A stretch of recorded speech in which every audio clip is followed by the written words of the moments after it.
आज मैं इस वीडियो लेक्चर में मैं आप लोगों को अलजेब्रा से रूबरू कराऊंगा।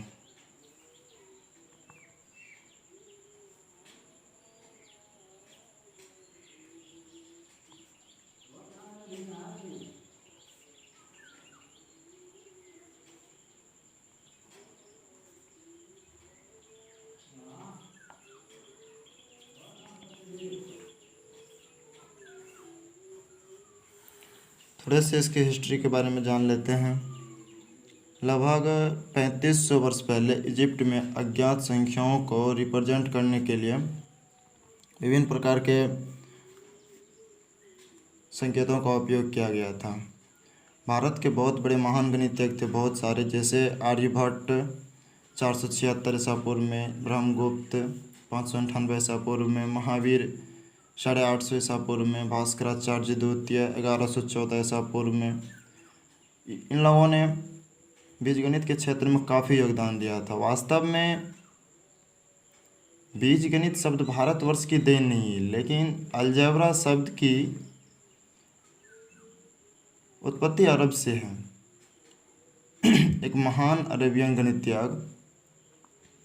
जो अरब के रहने वाले थे, मोहम्मद इब्न मुसाल ख्वारिज़मी ने 825 ईसा पूर्व में अलजबर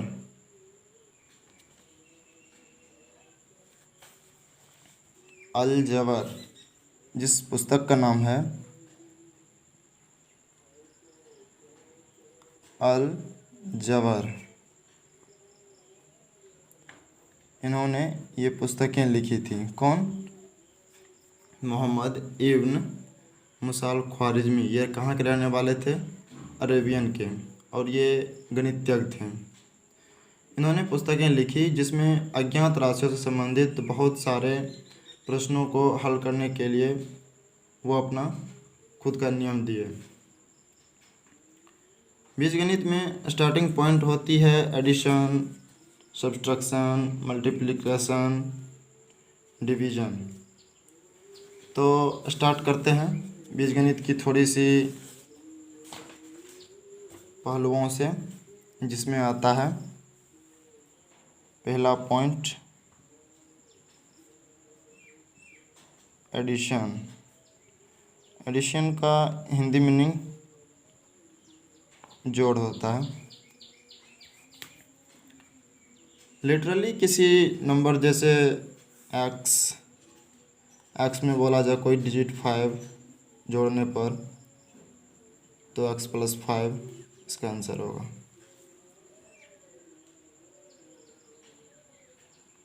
यदि कहा जाए कि x में y जोड़ने पर क्या प्राप्त होगा, तो x + y प्राप्त होगा। चर और अचर अगर जुड़ जाए तो एक साथ वो मिल करके एक एडिशन का काम करता है। बट लेकिन एक यदि a + b बराबर b + a लिखें तो कोई फ़र्क नहीं पड़ता है। यदि a + 0 बराबर 0 + a बराबर a + b या b + a लिखें तो कोई फ़र्क नहीं पड़ता है। या इसको पहले लिखें या इसको बाद में, या इसको पहले लिखें या इसको बाद में, फ़र्क नहीं पड़ता है। a + 0 यानी कि किसी संख्या में 0 जोड़ देने पर, या 0 बाद में जोड़ें या पहले जोड़ें, फ़र्क नहीं पड़ता है, पर वो संख्या वहीं रहता है। और एक मोस्ट इम्पोर्टेंट बात कि यदि a + b + c बराबर a + b + c, इसमें भी कोई फ़र्क नहीं पड़ता है।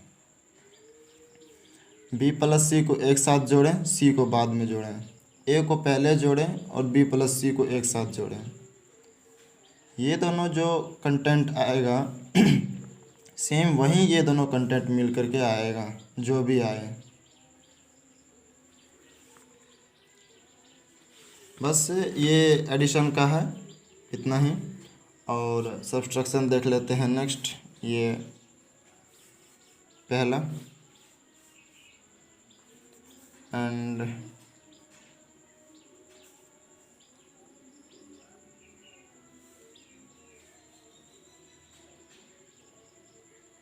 दूसरा है सब्सट्रैक्शन।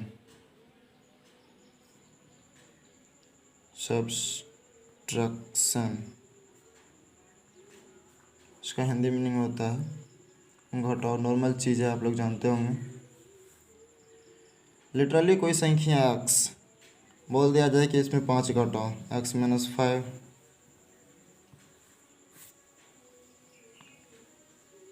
अगर कहा जाए कि 3 में y घटाओ तो 3 - y। ये एक घटाव का नॉर्मली इसी तरह से होता है। और तीसरा एडिशन, सब्सट्रैक्शन, मल्टीप्लिकेशन।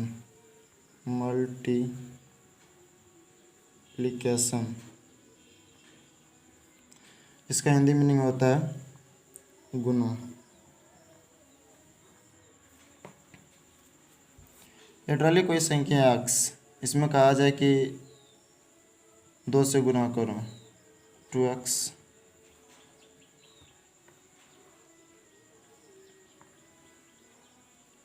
और जिस तरह से एडिशन में हुआ था सेम उसी तरह से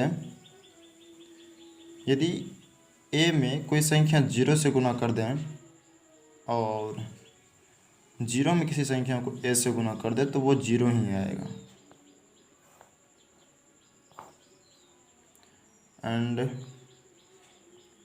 दूसरा पार्ट है इसका, यदि a को किसी संख्या से 1 से गुना करें और 1 को a से गुना करें तो ये a ही आएगा। 0 से चाहे कुछ भी क्यों ना हो, उसको गुना करने पर वो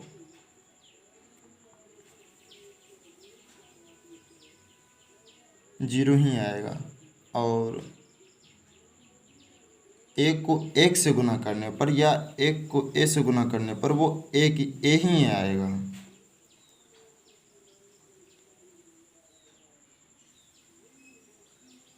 और नेक्स्ट अगला है, यदि AB को C से गुना करें या A को BC से गुना करें,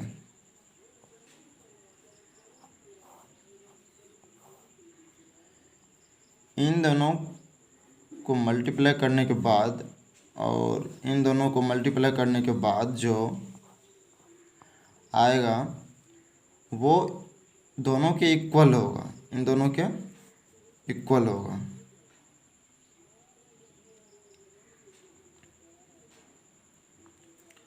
एंड इसका नेक्स्ट है कि A को B प्लस C के साथ गुना करने के बाद जो आएगा AB प्लस AC। इस डिजिट को इसके साथ और इसके साथ मल्टीप्लाई करने के बाद जस्ट इतना ही आएगा और ये दोनों आपस में इक्वल है, यानी बराबर है।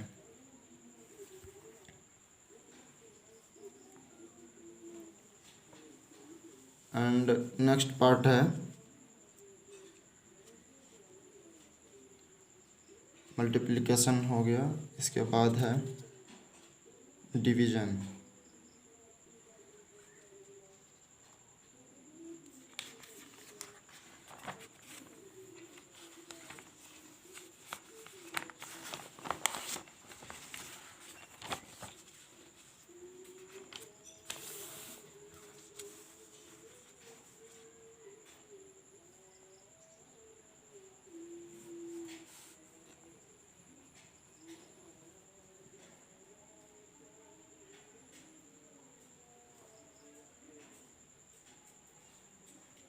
चौथा है डिवीज़न।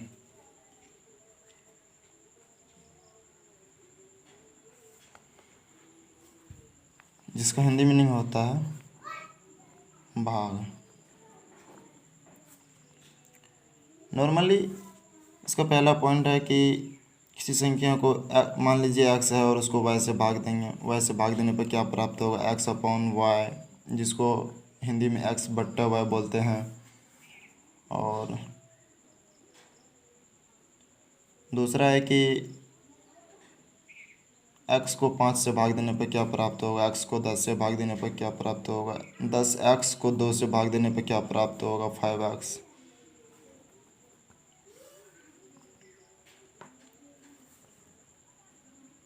बस ये छोटी छोटी चीज़ें थी, addition, subtraction, multiplication and division.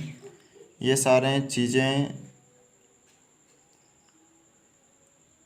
बस चैप्टर में यूज होगा, जिसमें मैं आपको 6 क्लास का एक मैथ है, प्राथमिक गणित के पांडे का, और इसमें बीजगणित का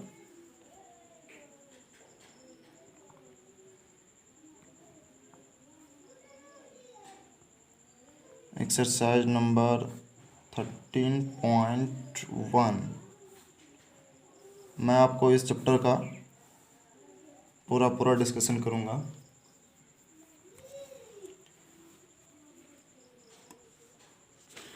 लिसन केयरफुली।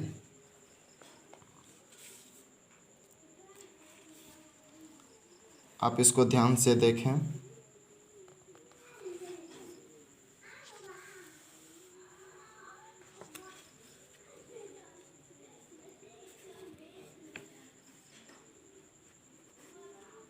जैसे कि पहला सवाल है,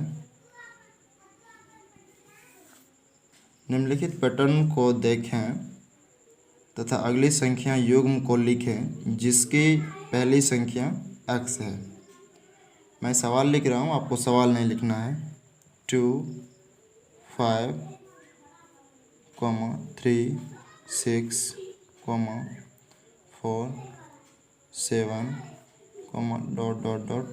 x, व्हाट। आपको इस व्हाट के जगह क्या रखना है? सवाल मैं एक बार फिर से पढ़ देता हूँ। निम्नलिखित पैटर्न को देखें। पैटर्न यानी कि ये जो दिया हुआ है इसी के अकॉर्डिंग ये फुलफिल होगा। तो बोल रहा है अगली संख्या युग्म को लिखें जिसकी पहली संख्या x है। इसकी पहली संख्या, इस पैटर्न को ऑब्जर्व करते हुए आपको इस ब्लैंक में क्या होगा फुलफिल करना है। तो चलिए इसका सॉल्यूशन देखते हैं।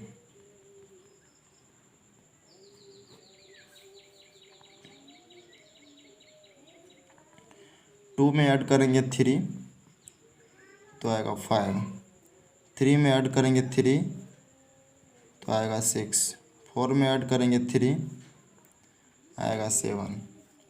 जस्ट एक पैटर्न मिल गया कि प्रत्येक पार्ट में 3 ऐड करना है। जैसे इसमें 3 ऐड किए तो इसमें फिर 3 ऐड किए, फिर इसमें 3 ऐड किए, फिर यहाँ जो आया होगा उसमें भी 3 ऐड हुआ होगा, जस्ट इसमें भी 3 ही ऐड होगा। तो पहला डिजिट है x एंड व्हाट का चिन्ह लगा हुआ है, वहाँ पे होगा x plus 3।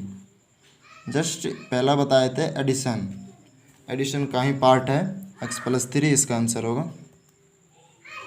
And next question है,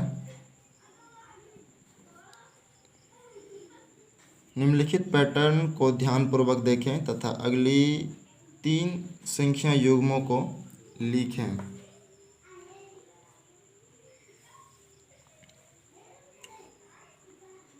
आपको सवाल नहीं लिखना है, मैं सवाल लिखता हूँ। 1, 2, 3, 6,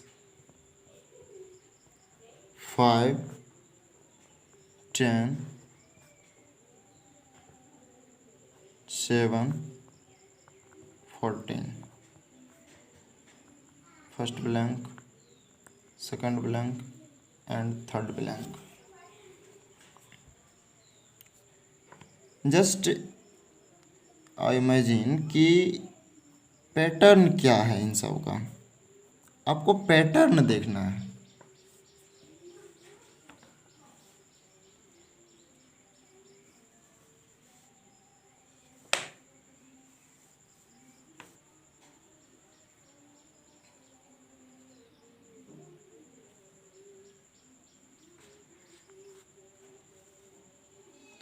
ओ सॉरी, कट गया, कोई बात नहीं।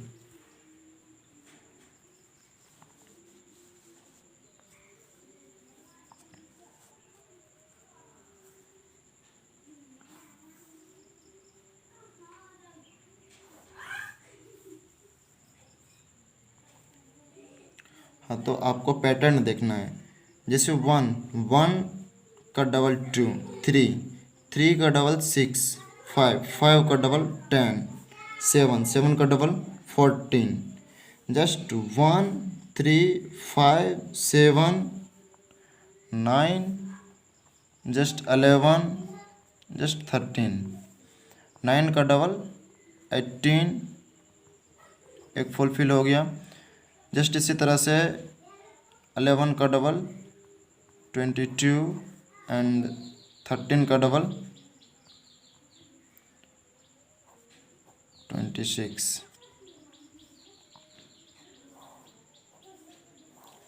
That part is answer.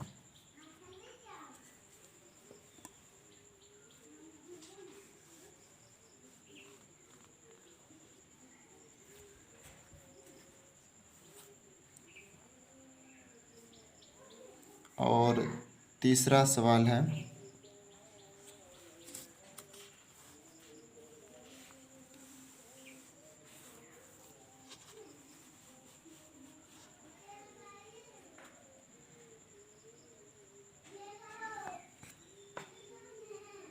निम्नलिखित पैटर्न को देखें तथा अगले 3 युग्मों को लिखें। जस्ट सेम ही बात है।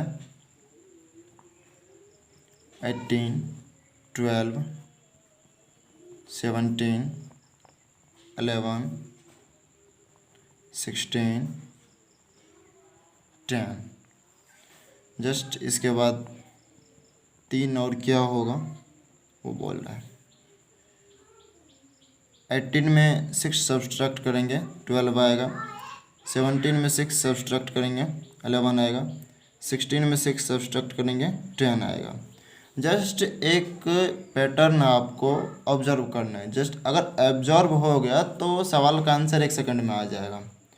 इसी तरह से 18, 17, 16 जस्ट आएगा, 15 जस्ट आएगा, 14 जस्ट आएगा, 13 एंड 6 सब्सट्रैक्ट करेंगे 9 एंड 6 सब्सट्रैक्ट करेंगे 14 से 8 एंड 6 सब्सट्रैक्ट करेंगे 13 से 7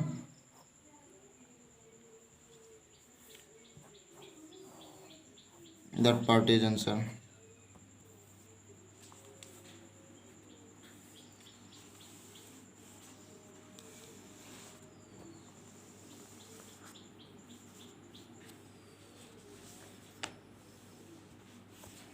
एंड नेक्स्ट सवाल है सवाल नंबर 4।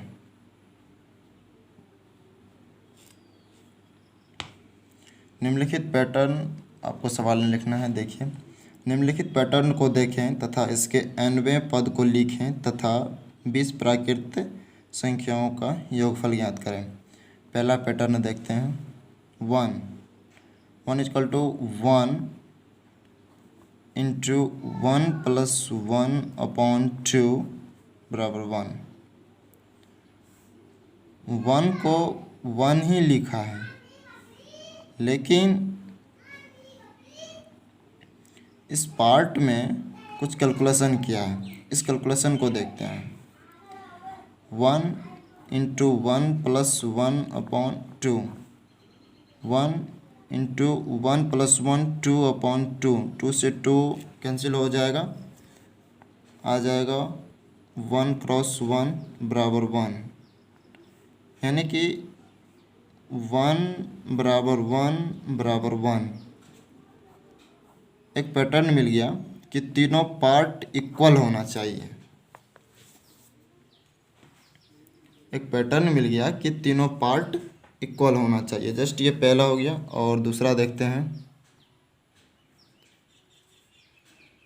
दूसरा है 1+2 = 2 × 2 + 1/2 बराबर 3। अब इसमें देखते हैं 2 + 1 3 बराबर, और 2 को मल्टीप्लाई कर रहे हैं 2 + 1 3/2। 2 से 2 कैंसिल हो जाएगा, 3 आ जाएगा बराबर 3।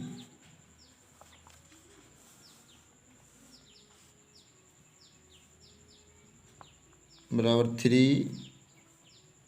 3 बराबर 3। जस्ट तीनों पार्ट इक्वल हो गया। एंड थर्ड पार्ट है, थर्ड नंबर 1+2 + 3 बराबर 3 × 3 + 1/2 बराबर 6। 1+2 3, 3 + 3 6 बराबर 3 × 3 + 1 4/2। 2 से 4 को डिवाइड करेंगे 2 बराबर 6। 6 बराबर 3 को 2 से मल्टीप्लाई करेंगे 6 बराबर 6। तीनों पार्ट इक्वल हो गया। बस आपको एक फोकस करना है कि हमें एक पैटर्न ढूंढना है। अगर आपको एक पैटर्न मिल गया, ऑब्जर्व कर लिए पैटर्न, तो सवाल तो नॉर्मली हो जाएगा। तीसरा हो गया। एंड चौथा है 1+2 + 3 + 4 बराबर 4 × 4 + 1/2 बराबर 10। ये चौथा सवाल है। 1+2 3, 3 + 3 6, 6 + 4 10 बराबर 4 × 4 + 1 5/2 = 10। 2 से 2 को कैंसिल करेंगे 2 आएगा, और इस 2 को 5 से मल्टीप्लाई करेंगे 10 होगा। 10 = 10 = 10। तीनों पार्ट इक्वल हो गया।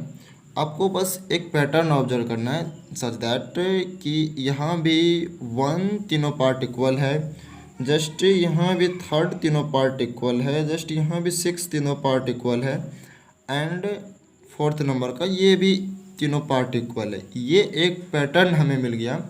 और इस 4 नंबर के सवाल को देखिए आप कि इसमें अब बोल क्या रहा है कि निम्नलिखित पैटर्न को देखें। इस पैटर्न को तो हम देख लिए कि तीनों पार्ट इक्वल है, और बोल रहा है कि इसके एंडवें पद को लिखें। जस्ट अब सवाल क्या बोल रहा है,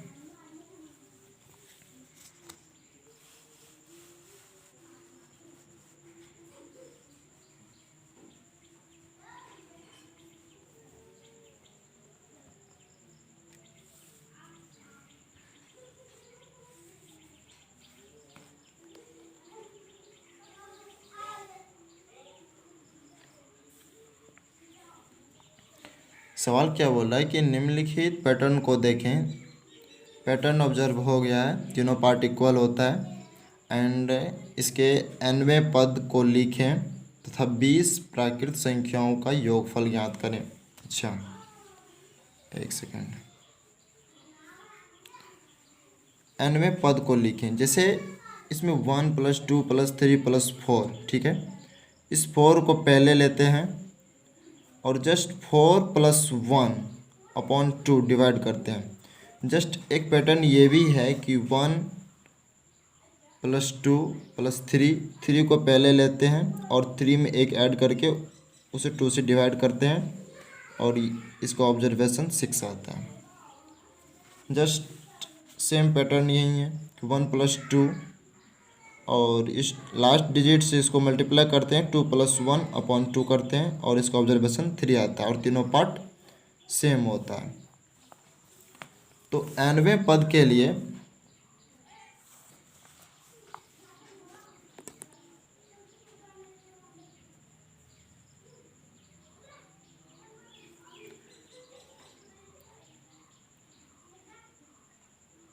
n टर्म्स के लिए क्या होगा, n into n plus 1/2। Just मैं ये एक पैटर्न ऑब्जर्वेशन से ये लिख रहा हूँ कि 1 + 2 + 3 + 4 ये एक सीरियल में डिजिट है, सीरीज है, और इसका लास्ट डिजिट पैटर्न यहाँ पे बन रहा है, और इस लास्ट में एक ऐड करके डिवाइड करते हैं 2 से, और इसका ऑब्जर्वेशन 10 आता है, और इसका भी ऑब्जर्वेशन 10 आता है, और इसका भी ऑब्जर्वेशन 10 आता है, यानी कि तीनों इक्वल है। तो n टर्म्स के लिए पूछे तो इसका लास्ट n टर्म्स है, और n में 1 ऐड करके इसे 2 से डिवाइड करेंगे, जस्ट इसका ये आंसर है। एंड इसका सेकंड पार्ट है कि 20 डिजिट का, नहीं सॉरी, 20 प्राकृत संख्या नेचुरल नंबर का योगफल बोल रहा है निकालने के लिए, और इसका ये पहला पार्ट और ये सवाल का दूसरा पार्ट। जिस तरह से हमने 1 + 2 + 3 + 4 तक निकाले हैं, 10 आया है, इसी तरह से बोल रहा है हमको 20 तक निकालने के लिए। 1 + 2 + 3 + 4 + 5 + 6 डॉट डॉट डॉट 20 तक जाएंगे, और इसमें आपको करना क्या है कि लास्ट डिजिट, और इस लास्ट डिजिट में 1 ऐड करना है, और 1 ऐड करने के बाद 2 डिवाइड करेंगे। और मैं ये कहाँ से कर रहा हूँ, चौथा नंबर सवाल में 4 1 2 3 4 दिया हुआ है, और इस चारों को देखने के बाद एक पैटर्न मुझे मिला है, और उस पैटर्न के आधार पे मैं ये बताया हूँ, और ये दूसरा है, और ये मैं लिख रहा हूँ। तो इस पार्ट को कैलकुलेशन करने के बाद आता है 20 क्रॉस 21/2। 20 में 1 ऐड करेंगे, 21/2, और क्रॉस 20, 2 से करेंगे 10,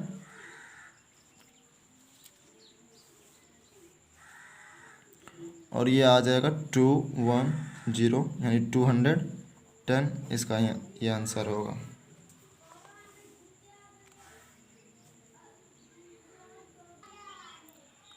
एंड 5 नंबर का सवाल है कि निम्नलिखित पैटर्न को देखें एवं रिक्त स्थानों की पूर्ति करें। तो आपको सवाल नहीं लिखना है,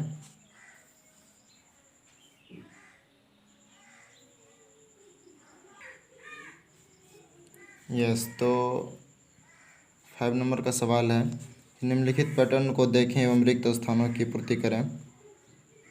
3 15 4 20 5 25 6 30 7 35 12 ब्लैंक 15 ब्लैंक एन ब्लैंक। आपको एक पैटर्न ऑब्जर्व करना है। जस्ट इमेजिन कि यहाँ पे पैटर्न क्या हो रहा है, और यदि किसी एक में फिट बैठ गया तो वो सब में फिट बैठना चाहिए।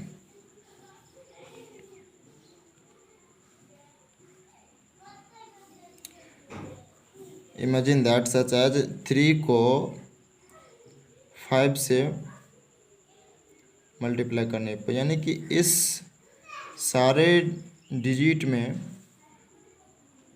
5 से मल्टीप्लाई करने पर नीचे वाले पार्ट सारे आते हैं। जैसे 3 को 5 से मल्टीप्लाई करेंगे 15, 4 को 5 से मल्टीप्लाई करेंगे 20, 5 को 5 से मल्टीप्लाई करेंगे 25, 6 को 5 से मल्टीप्लाई करेंगे 30, एंड 7 को 5 से मल्टीप्लाई करेंगे 35। इस ब्लैंक पार्ट में क्या होगा, 12। यदि इतना सारे में 5 से मल्टीप्लाई करने के बावजूद यदि सारे सेटिस्फाइड हैं तो ये तीनों भी सेटिस्फाइड होंगे। जैसे 12 को 5 से मल्टीप्लाई करने पर 60, एंड 15 को 5 से मल्टीप्लाई करने पर 75 एंड n को 5 से मल्टीप्लाई करने पर 5n। मैंने आपको addition, subtraction and multiplication and division 3 part बताए हैं। अभी 13.1 चैप्टर में addition, subtraction, multiplication and division पे ही वर्क होगा। एंड जैसे जैसे आगे बढ़ेंगे वीडियो बहुत लंबा हो जाएगा, तो नेक्स्ट पार्ट में, नेक्स्ट वीडियो लेक्चर में मैं आपको 30.2 का भी आगे का भी रिवीजन, आगे का भी मैं सॉल्यूशन दूंगा सारी चीज़ें। जैसे मैंने आपको मल्टीप्लिकेशन बताया था, किसी भी जैसे लिटरली n है और उसमें कोई डिजिट 5 से मल्टीप्लाई करने पर क्या होता है 5n। उसी तरह से 12 को 5 से मल्टीप्लाई करने पर 60 एंड 15 को 5 से मल्टीप्लाई करने पर 75 एंड n को 5 से मल्टीप्लाई करने पर 5n। जस्ट ये इसका आंसर होगा। एंड नेक्स्ट सवाल है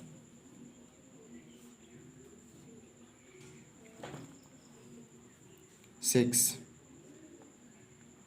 नंबर। सवाल कह रहे हैं कि यदि एक कलम का मूल्य 5 रुपया है तो निम्नलिखित का मूल्य ज्ञात करें। सवाल कह रहा है कि एक कलम का मूल्य 5 रुपया। पहला सवाल है कि 2 कलम का मूल्य क्या होगा। दूसरा सवाल है 5 कलम का मूल्य क्या होगा। तीसरा सवाल है 7 कलम का मूल्य क्या होगा।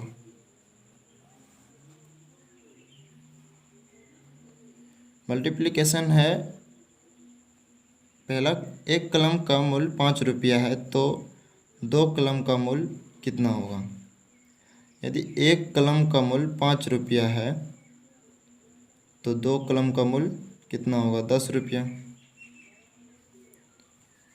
इसी तरह से यदि एक कलम का मूल्य 5 रुपया है तो 5 कलम का मूल्य कितना होगा 25 रुपया।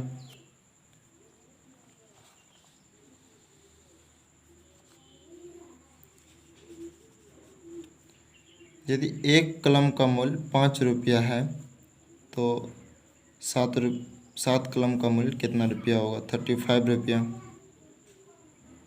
These are answer. And next सवाल है नंबर 7।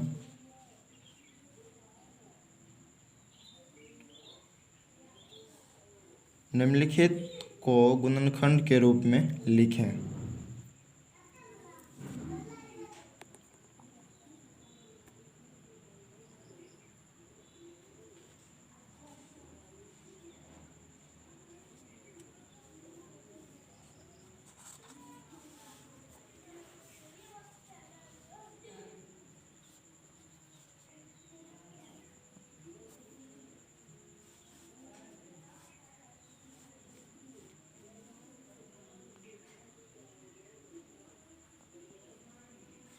पहला सवाल है x² y³ एंड 7 का दूसरा सवाल है 5y⁶ एंड तीसरा सवाल है 4xy² z।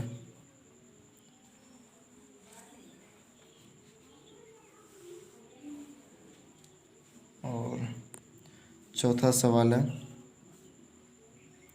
11aq b² c4। बोल रहा है इसका गुणनखंड के रूप में लिखें। जस्ट एक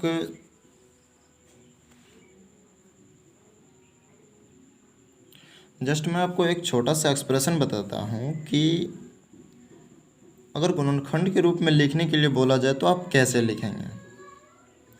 मान लेते हैं कि x cube y cube z cube W4 अगर बोल दिया जाए कि इसको गुणनखंड के रूप में लिखें तो कैसे लिखेंगे। पार्ट बाय पार्ट लेते हैं, जैसे पहला पार्ट, दूसरा, तीसरा, चौथा। एक्स क्यू है तो एक्स क्यू को कैसे लिखेंगे, एक्स एक्स एक्स। जब मैं आपको पावर के बारे में बताऊंगा ना तो वहाँ पे डिटेल में चर्चा करेंगे कैसे होते हैं। बस एक छोटी सी झलक देख लो कि यहाँ पे पावर इसका नहीं कुछ तो 1 है, यहाँ भी नहीं कुछ तो 1 है, यहाँ भी नहीं कुछ तो 1 है, ठीक है। और मल्टीप्लिकेशन में क्या होता है कि यदि आप किसी को गुना करते हैं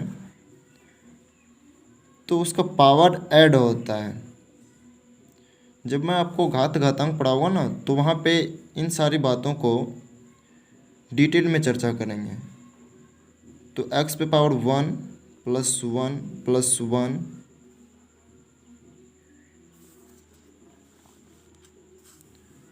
बराबर x पे पावर 3, यानी कि हम x पे पावर 3 को जस्ट तीनों इक्वल है और इसको हम x x और x लिख सकते हैं,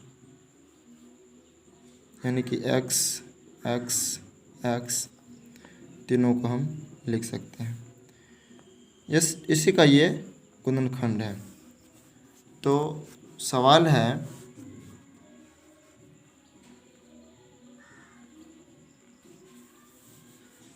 x² y cube, just same इसी पैटर्न पे x², तो x को 2 बार लिखेंगे और वाई क्यू तो y को 3 बार लिखेंगे। That is answer. And next है 5y6, 5 and y to the power 6 है तो y को 6 बार लिखेंगे, y and so on. That is answer. And next है 4xy²z, 4x y² है तो y cross z, that is answer. And next है 11 AQ, a and a b² b cross b and C4 C cross C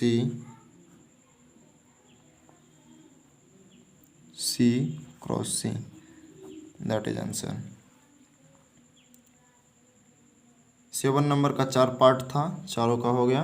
and 8 number में है निम्नलिखित को घातांकीय रूप में लिखें।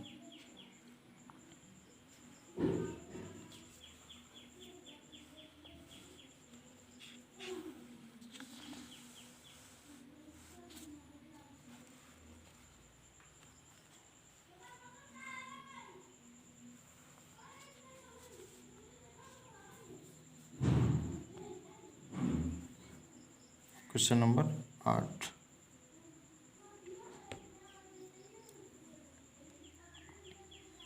क्वेश्चन नंबर 8 का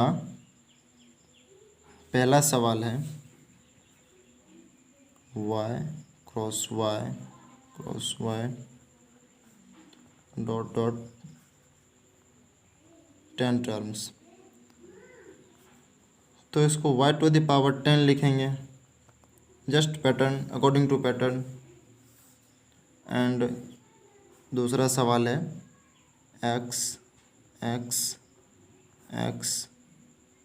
cross dot dot 11 terms, x to the power 11 लिखेंगे। एंड 8 नंबर क्वेश्चन का third part 12 a 2 terms and b third term and c। तो नॉर्मली इसको 12 into A square into B Q into C बराबर 12 A square B Q C लिख सकते हैं। That is answer.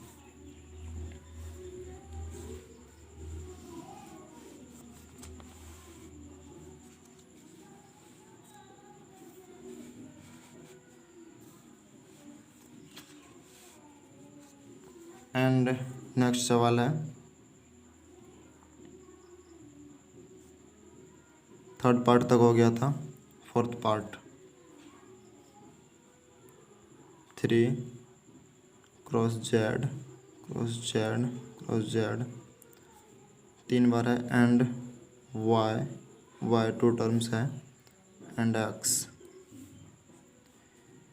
Multiplication में पहले इसको लिखें या इसको लिखें या इसको लिखें फ़र्क नहीं पड़ता है, बस कैलकुलेशन करते वक्त ध्यान रखा जाए। 3 इंटू पहले इसको लिखते हैं एक्स इंटू इसको लिखते हैं वाई स्क्वायर इंटू इसको लिखते हैं जेड क्यू। ये हो जाएगा 3x Y square Z Q. This is answer. And next question है क्वेश्चन नंबर 9।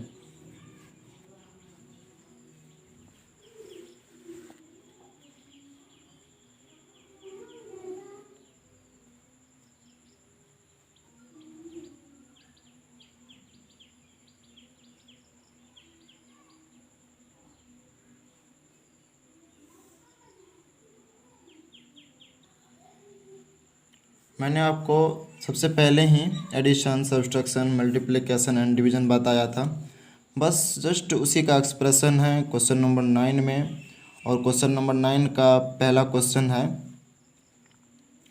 2m में 11 जोड़ना 2m प्लस 11 जस्ट एडिशन का पार्ट है। That is answer. And next part है उसका 7 में से y को घटाना 7 में से सब्सट्रैक्ट करना पड़ेगा y को। Just answer. And third part है x एवं y के योगफल को उनके गुणनफल में जोड़ना। x एवं y x एवं y के योगफल को, योगफल कहने का मतलब एडिशन, x एवं y के योगफल को उनके गुणनफल में जोड़ना। इसको जोड़ेंगे x एवं y के गुणनफल को। 2 पार्ट है, लिसन केयरफुली, ध्यान से देखें सुने, थर्ड पार्ट को समझ जाइएगा। बोल रहा है कि x एवं y के योगफल को, बस पहले इतना ही देखें, x और y के एडिशन को, ठीक है, उनके गुणनफल में जोड़ना। ये इसका एडिशन हो गया। और x एवं y का गुणनफल, उनके गुणनफल, किसके गुणनफल, x एवं y के गुणनफल, ये इसका मल्टीप्लिकेशन हो गया। अब बोल रहा है कि इन दोनों के x एवं y के योगफल को उनके गुणनफल में जोड़ना। इन दोनों को अब एडिशन करने के लिए बोल रहा है, तो just x plus y addition and just x into y multiplication. अब इन दोनों को बोल रहा है कि ऐड करने के लिए, तो ऐड कर दिए। The part is answer. That is clear. And next part है 4 में है x के 1/3 को a एवं b के योगफल से गुना करना। जस्ट थोड़ा सा डिफ़िकल्ट होते जा रहा है, आप थोड़ा केयरफुली हो जाएं तो बेहतर होगा। x के 1/3 को, लिसन केयरफुली, x 1/3 जस्ट एक छोटा सा एक्सप्रेशन देखें कि तिहाई बोलें तो इसका कहने का तात्पर्य क्या होता है। अपॉन थर्ड, ऊपर कुछ भी हो, जस्ट अगर बोलें कि एक तिहाई, पूरा एक तिहाई बोलें तो 1/3। अगर बोलें चौथाई, अगर बोलें 2/4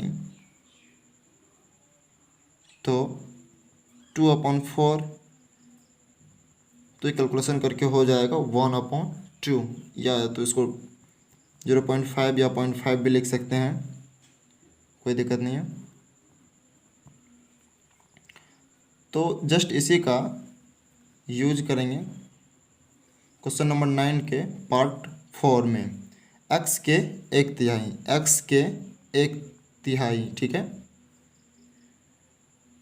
को a एवं b के योगफल से गुना करना। मैंने आपको एडिशन, सब्ट्रैक्शन, मल्टीप्लिकेशन में क्या बताया था, योगफल से गुना करना, a एवं b।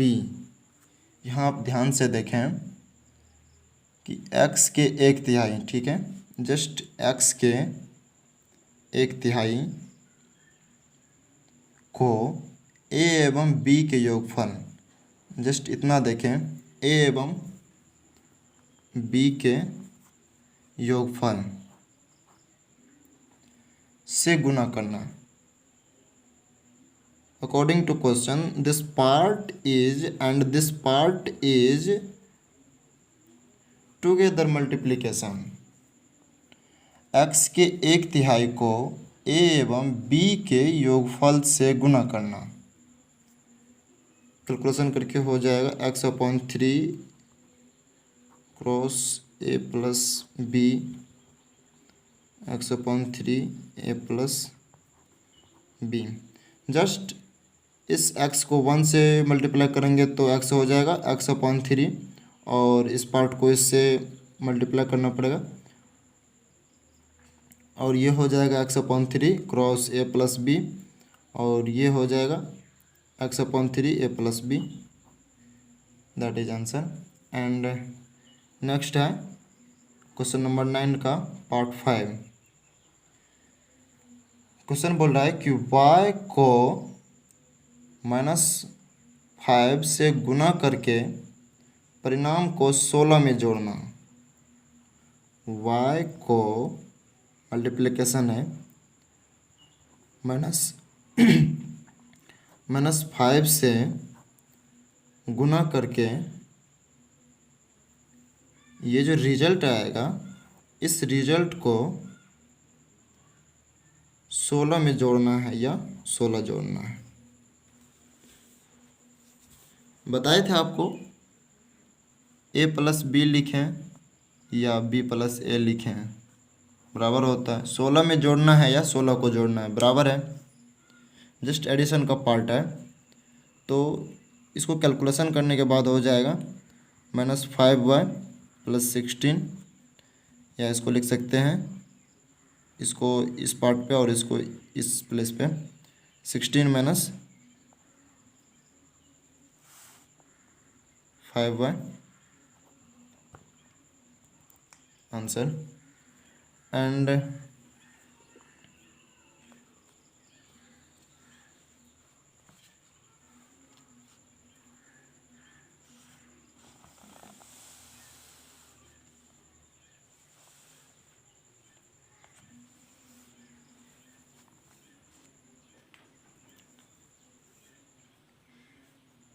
क्वेश्चन नंबर 9 का पार्ट 6। पार्ट 6 में क्वेश्चन बोल रहा है 5 एवं y के गुणनफल को 16 में से घटाना। ऐसे भी कर सकते हैं, इसको 16 में से घटाना। पहले 16 लिख लेंगे और इसको सब्सट्रैक्शन है, 16 माइनस y को -5 से मल्टीप्लिकेशन करने पर, सॉरी, 5 एवं y के गुणनफल को, 5 एवं y के गुणनफल को 16 में से सब्सट्रैक्शन करना पड़ेगा। तो कैलकुलेशन करने के बाद आएगा 16 minus 5y, that part is answer. And question number 9 का सेवन्थ पार्ट बोल रहा है कि कोई संख्या x उसकी पूर्ववर्ती संख्या एवं उत्तरवर्ती संख्या का योगफल क्या होगा। जस्ट एक छोटा सा पहले आप एक्सप्रेशन देखें कि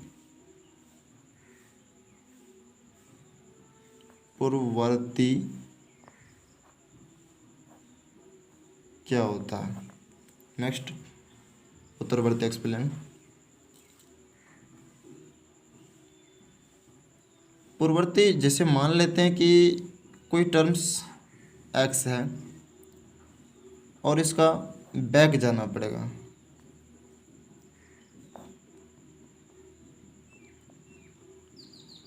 इसको ओरिजिन में रखते हैं 0 से, और पूर्ववर्ती है और उत्तरवर्ती।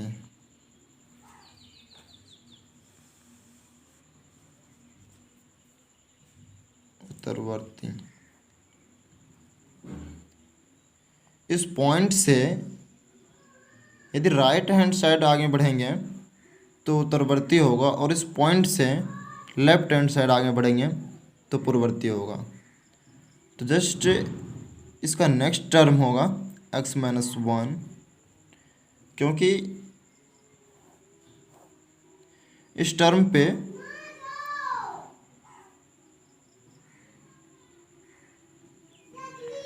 ये x एक्सिस है, ये x dash and y dash. Just a point, that point of 0 0, and जैसे जैसे इंक्रीज करेगा आगे की ओर ये पॉजिटिविटी को दिखाएगा, पॉजिटिव होता जाएगा, और जैसे जैसे ये इधर की ओर आएगा तो ये नेगेटिव को इंडिकेट करेगा। Same expression is that long side. ऊपर की ओर जैसे जैसे ये जाएगा तो पॉजिटिव शो करेगा, और जैसे जैसे ये नेगेटिव नीचे की ओर आएगा ये नेगेटिव शो करेगा। तो सेम बातें हैं यहाँ भी, जैसे जैसे ये आगे बढ़ेगा ये उत्तरवर्ती कहलाएगा, और एक टर्म x से पीछे आया तो x-1, और ये एक टर्म आगे आएगा तो x+1। जस्ट एक टर्म और अगर आगे जाएंगे तो x+2, और अगर एक टर्म इससे पीछे जाएंगे तो x-2। दैट इज कॉल्ड पूर्ववर्ती एंड उत्तरवर्ती। तो क्वेश्चन नंबर 7 बोल रहा था कोई संख्या x उसकी पूर्ववर्ती संख्या एवं उत्तरवर्ती संख्या का योगफल। क्वेश्चन नंबर 7 बोल रहा है कि कोई संख्या x उसकी पूर्ववर्ती संख्या x-1 एंड एवं उत्तरवर्ती संख्या का योगफल। ठीक है, जस्ट सवाल इतना ही है। ये हो जाएगा x-1 plus x plus x plus 1, 1 से 1 कैंसिल हो जाएगा, x x x 1x 1x and 1x 1 2 3 यानी 3x। That is answer. And question number 9 का 7 पार्ट हो गया। क्वेश्चन नंबर 9 का पार्ट 8।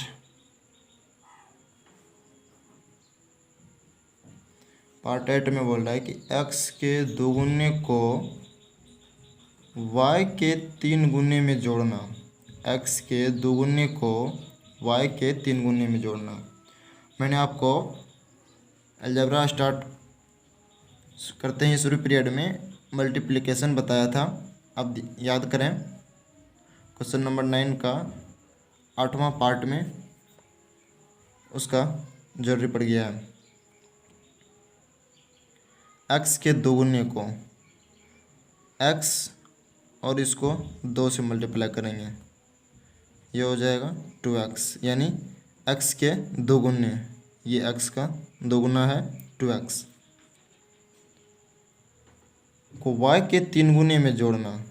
और जैसे कि ये y है और इस y का ये 3 गुना है, क्या हो जाएगा 3y। तो x के 2 गुने और y के 3 गुने को जोड़ने पर 2x plus 3y just answer.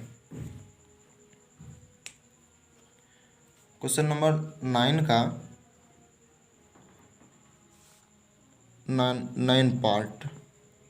9 part में है, ए के तिगुने एवं b के 5 गुने के योगफल को x के 2 गुने से भाग देना। छोटे छोटे पार्ट में तोड़ लेते हैं। a के 3 गुने, यानी आप इसको अपने मन में देखिए कि a के तिगुने यानी 3a एवं b के 5 गुने यानी 5b के योगफल यानी कि 3a प्लस 5b योगफल को x के दोगुने से भाग दें, यानी कि 3a plus 5b upon 2x। अब मैं इसको एक्सप्लेन करता हूँ, कॉपी पे ध्यान से देखिए। a के तिगुने, ठीक है, एवं b के 5 गुने के योगफल को, b के 5 गुने के योगफल को x के 2 गुने से भाग दें, x के 2 गुने से भाग दें। आप इस पार्ट को समझ रहे हैं मैंने कैसे किया? पहला पार्ट है 3a को मैंने लिखा a के तिगुने, यानी कि a जो है इसका 3 गुना 3a, और दूसरा पार्ट है y के 5 गुने, यानी कि y का 5 गुना के योगफल को, यानी इन दोनों को एडिशन करने के बाद x के 2 गुने यानी 2x से डिवाइड कीजिए। सवाल यही बोल रहा था, that is answer. And question number 9 का 10 पार्ट है, x के घन एवं y के घन का अंतर। x के घन, x के छोटा सा एक्सप्रेशन, घन कहने का मतलब क्या होता है? क्यूब होता है। क्यूब कहने का मतलब क्या होता है? To the power 3। किसी भी चीज़ के पावर ऊपर अगर उस पर 3 पावर दे दिया जाए तो उसको घन बोला जाता है। जैसे x के घन यानी x पे पावर 3, और बोल रहा है y के घन यानी कि y पे पावर 3, इसको घन बोला जाता है। Just to the power 3, just y to the power 3, x का घन और y का घन, इसको बोल सकते हैं। तो अब सवाल बोल रहा है कि x के घन एवं y के घन का अंतर, x का घन ये और y के घन ये, और इन दोनों का अंतर, यानी कि x Q minus y Q, just answer.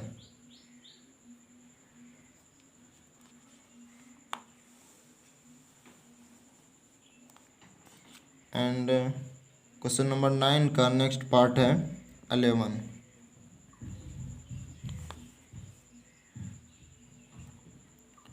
Level में सवाल बोल रहा है कि x को 8 से भाग देने से प्राप्त परिणाम को y से गुना करना।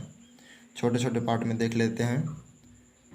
x को 8 से भाग देने पर, x और इसको 8 से भाग दिए, ठीक है, x/8 देने से प्राप्त परिणाम को, ये इसका परिणाम रिजल्ट आ गया, x/8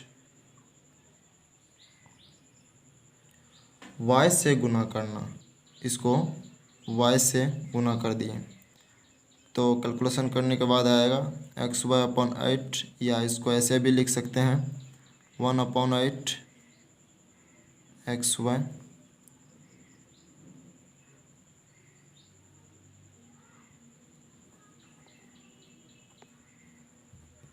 जिस तरह से आंसर होगा आप देख लीजिएगा, तीनों आंसर हैं और तीनों बस सेम ही है, किसी में कोई फ़र्क नहीं है, एक ही बातें हैं।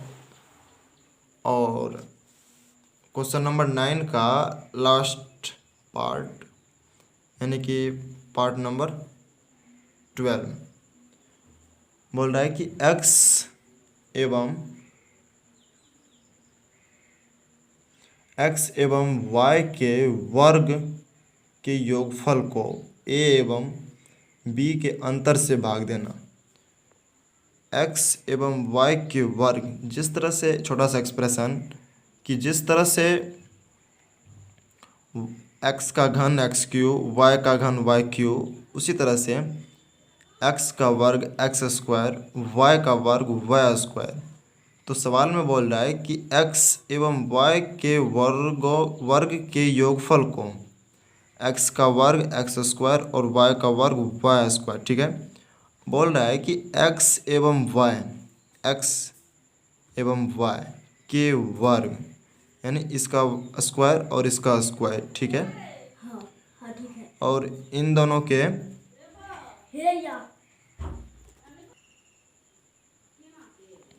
तो मैं आपको क्या बता रहा था,